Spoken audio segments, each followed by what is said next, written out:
کوئی حد نہیں ہے.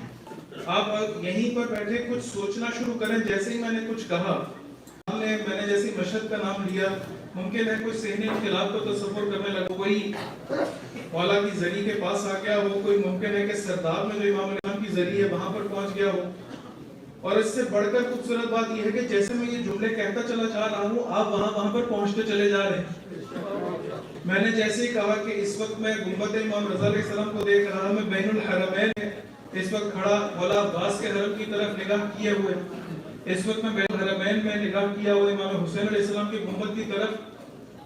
عجیب یہ ہے کہ جیسے جیسے میں کہتا چلا جا رہا ہوں, اسی لہجے میں آپ کا تصور اسی گنبد کی جانب بنتا چلا جا رہا.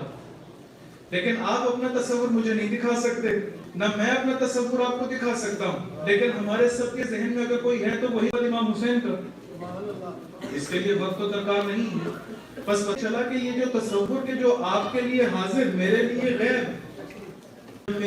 غیب ہے, تو اس کے اندر کتنی وسعت ہے کہ انسان ایک ہی ہے میں, یعنی اسی زمانے میں اپنے تصورات کے ذریعے سے کس کس جگہ پر پہنچ پا رہا ہے. اس کا مطلب یہ ٹھہرا کہ غیب کا عالم اس سے کہیں زیادہ وسیع ہے کہ جس کی خواہش ہم کر بیٹھے ہیں. خداوند عالم یہ نہیں چاہتا کہ انسان اسی عالم مادہ میں اپنے آپ کو اتنا زیادہ منسلک کر لے کہ جس کے نتیجے میں غیب کے عالم میں کہ جہاں پر اتنی زیادہ وسعتیں ہیں نہ جا سکے. امیر المومنین یہ نہیں فرما رہے کہ میں اس دنیا میں رہنے کے لیے, اس دنیا کے بنائی تمہاری ہدایت ایسے کرنے آیا ہوں کہ میں علی آسمان راستوں کو زمین کے راستوں سے بہتر جانتا.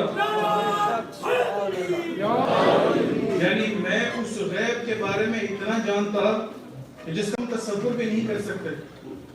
اس کا مطلب یہ ٹھہرا کہ مجھے اپنے آپ کو منسلک کرنا ہے کہ جہاں پر شہید مطہر اس کی بہت خوبصورت مثال دیتے ہیں. کہتے ہیں, شہید فرماتے ہیں کہ ایک تربوز کو اگر پانی میں رکھ دیا جائے, اس تربوز کو جیسے ہی آپ نے پانی میں رکھا تو اس کا ایک حصہ, ممکن ہے 10% حصہ پانی آپ کو دکھائی دے رہا, باقی سارے کا سارا تربوز اس پانی کے نیچے.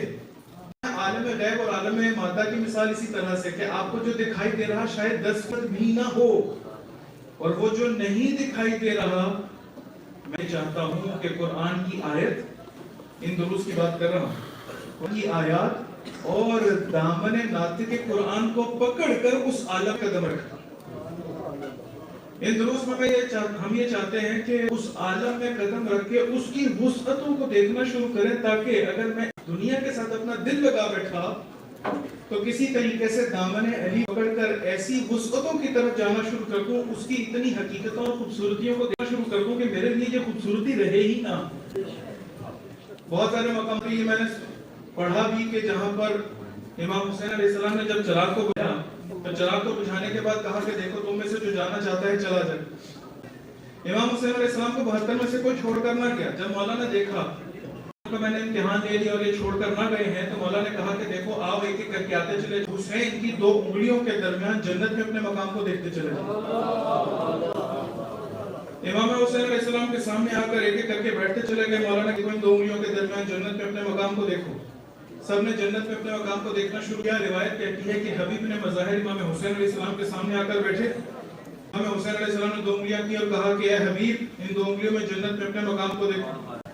کچھ دیر کے بعد جیسے ہی امام حسین علیہ السلام متوجہ ہوئے کہ حبیب 2 انگلی درمیان میں نہیں دیکھ رہے, امام حسین علیہ السلام کے چہرے مبارک کی طرف دیکھا, حبیب جنت میں اپنے مقام کو دیکھو.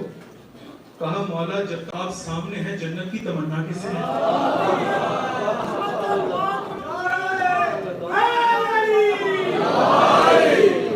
اس کا مطلب یہ ٹھہرا کہ وہ جو حسن دیکھ رہے ہیں وہ اس عالم مادہ سے زیادہ بلند ہے کہ اپنے آپ کو ایسا غرق پا لیا. امام علیہ السلام کا دامن پکڑ کے اپنے آپ کو اس مقام تک لے گئے کہ جہاں پر ان کے لیے یہ کائنات اہمیت نہیں رکھتی. یعنی جہاں پر زہیر ایک بہت بڑے تاجر ہیں, بہت ثروت مند ہیں, بہت زیادہ مالدار ہیں, دوسری طرف کسرے ساتھ خواہش کر بیٹھا مالی. ایک مال کو چھوڑ کر امام حسین کا دامن پکڑ کر ان تمام حقائق کو دیکھ رہا ہے, اور ایک وہ ہے کہ جو امام حسین اسلام کا دامن چھوڑ کر اس کائنات کی رہنمائیوں کے اندر اپنے آپ کو غرق کیے ہوئے. ان کی جنت کی ذمہ داری, ان کی غیب میں حقائق دکھانے کی ذمہ داری امام حسین علیہ السلام لے رہے, اور دوسری طرف یہ ساتھ کے جو امام حسین علیہ السلام کو قتل کرنے کے درپے ہے, اور اس کی سب سے بڑی وجہ یہ قرار دے مجھے رہے کی حکومت چاہیے. جائیے، مولا اسے کہتے ہیں کہ دیکھو